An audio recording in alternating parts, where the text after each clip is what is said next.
For this video, I'll be teaching you how to play Imagine by John Lennon. So let's get started. So unahin muna natin yung intro at verse. So for the intro at verse, ang chords ito ay una ay C. So yung pinky nyo ay lagay nyo lang sa 3rd fret ng A string.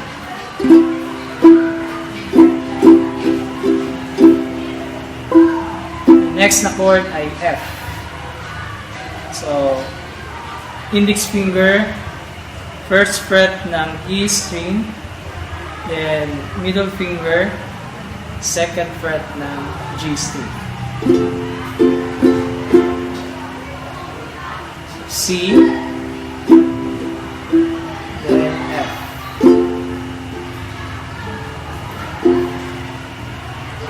Then sa strumming nito ay ganito lang.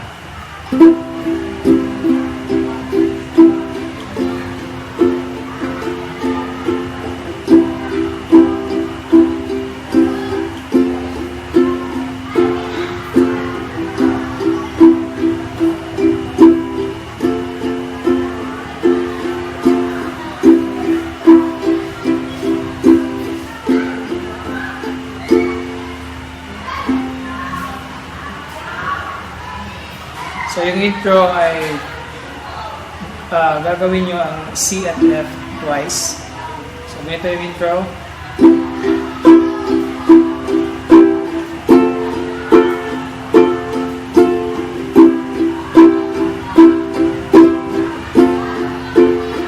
Verse.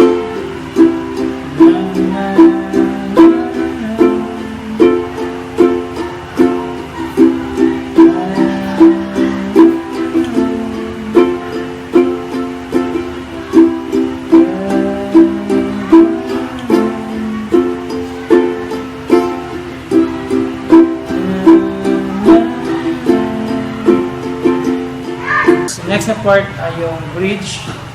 So sa bridge, after ng F ng verse,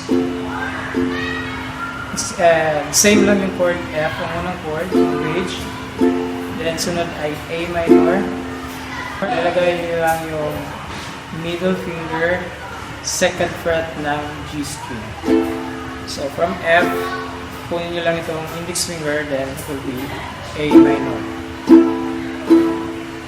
And followed by, next na chord ay D minor. So, ilalagay nyo ulit yung index finger sa 1st fret ng E string. At ilalagay nyo rin yung ring finger sa 2nd fret ng C string. This is D minor. Next ay C, balik sa C.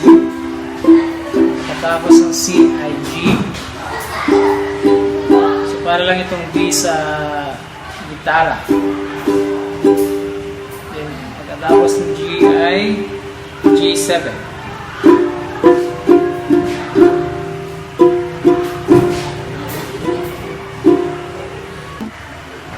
So balik muna tayo sa last part ng verse. Bridge.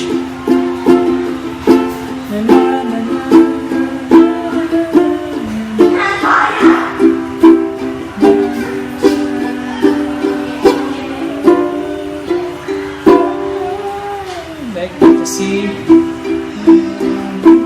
F, C na naman.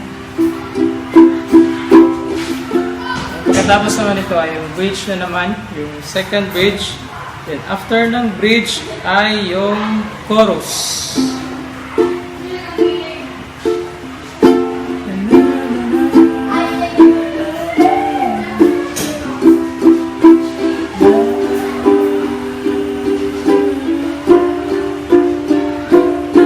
Chorus, first chord is F,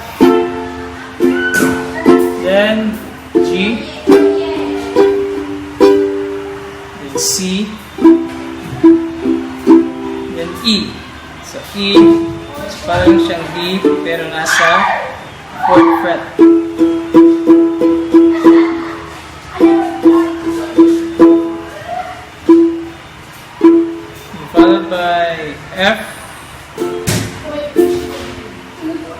na naman, C, E,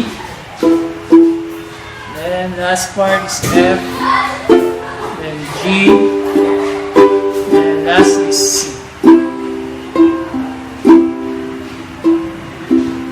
So bridge.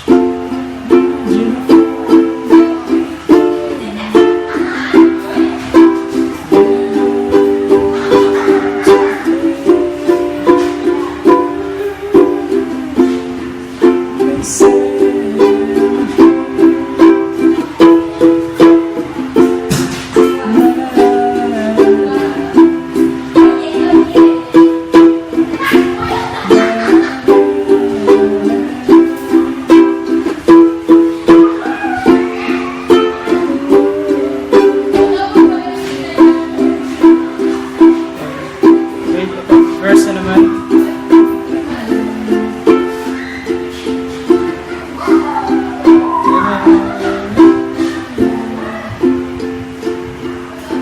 Tapos itong verse ay bridge na naman. Then after the bridge is balik na naman sa chorus. So pareho lang yung mga chords na ginamit sa kanta.